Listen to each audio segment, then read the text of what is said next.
everyone, welcome to Drive-Beatz. Indian automotive industry is now turning more towards the SUV segment because demand for the SUV is getting more and more day by day. One of the basic reasons for this is SUV gives a great road presence and a great visibility to the driver as well.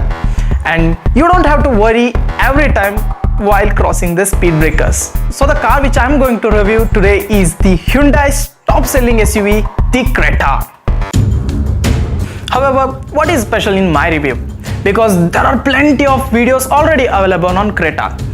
But what I am going to review is the Creta's lower mid model, that is S 1.4 diesel. So let's get started.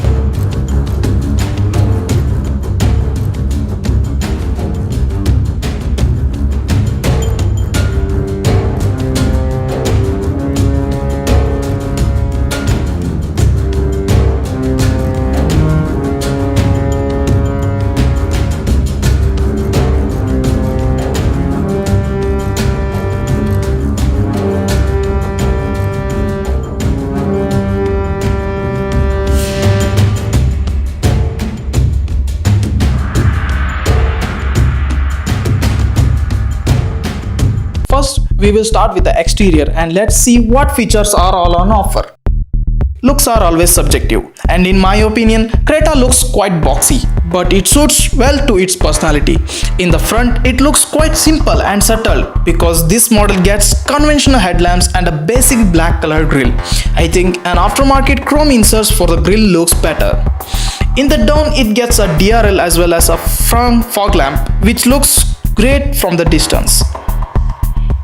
It gets a black colored cladding for the side and gets a body colored ORVM with turn indicators. And yes, it is electrically adjustable but not foldable.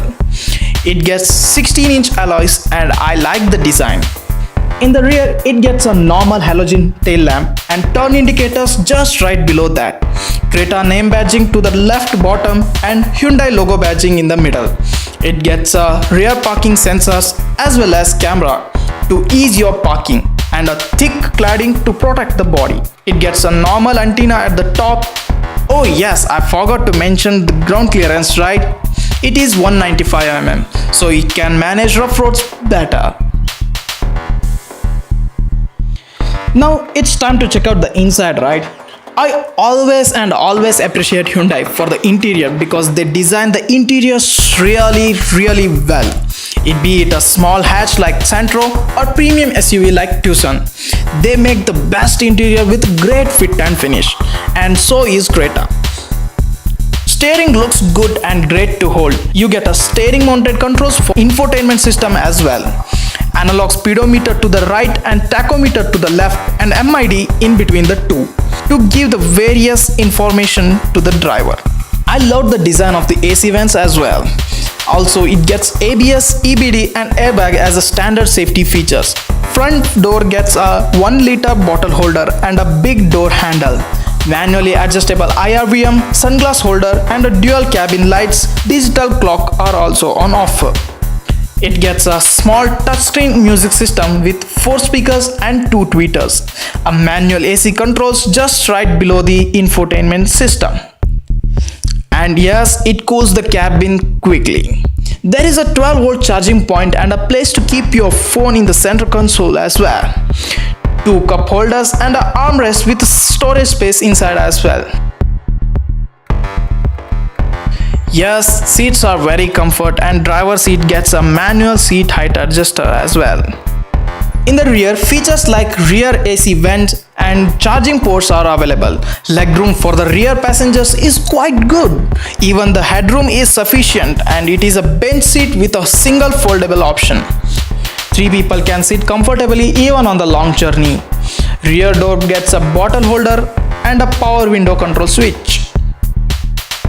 Now let's look at the boot space. It gets a 400 liters of boot space which can be expandable by folding the rear seat. So finally, it's time to check out the driving pleasure, right? It is a 1.4 liters CRDI diesel engine, produces a 90 horsepower and a 220 Nm of torque in between 1500 to 3000 RPM. First, I will mention all the pros of this vehicle. Number 1. This engine is really smooth and refined. It gives you the power as and when you need it. Even you can feel the kick in at around 2800 rpm. It sounds really nice when you accelerate hard as well. It is not at all underpowered. It does its job quite well. However, if you compare it with the 1.6 liter CRDI engine, then that is definitely better and even more punchier than this. This engine is mated to a 6-speed manual transmission. Very easy and smooth to operate, and even the clutch is light. Overall, it is just spot on. Even blind spot is minimal and seating position is perfect. Visibility is good too. It has a 5.2 meter turning radius, which is good for a car of this size. Oh yes, I forgot to mention one thing, the mileage figures. It has a 55 liter of fuel tank and you can chunk up to 19 kmpl in the highway and 12 to 15 kmpl in city depending upon the traffic. Now it's time for cons of this car. First, ride quality is okay, I would say. No doubt it stays stable. However, you can feel the potholes under the seat and not the best in class ride quality if I have to say. Second cons, body roll. You can feel the body roll while cornering at a higher speed. Third cons is reverse parking camera. It is not the problem of only this car. Many of the cars don't get a quality camera at least as good as a budget phone gets. It is really sad that even after spending lakhs and lakhs of rupees, but at the end of the day, a 10k phone has a 10 times better camera. So finally, it's time for the conclusion. It has more positives and less negatives. This variant costs around 15 lakhs on road and it worth that price tag. And Hyundai has already proven the reliability factor. So if you want a hassle-free ownership, then Hyundai Creta is still the best. However, now it has got a real tough competition from the manufacturers like Nissan, Tata and Mahindra as well. So stay tuned to our channel and I will be bringing up the new review of Nissan Kicks in the near future. And please subscribe to our channel and press the bell icon if you love short, crisp yet informative reviews like this. And please like this video and share it with your community. It really helps me to provide quality videos in the future as well. Oh yes, if you have any doubt, please let me know in the comment section. See you soon. Take care. Bye bye.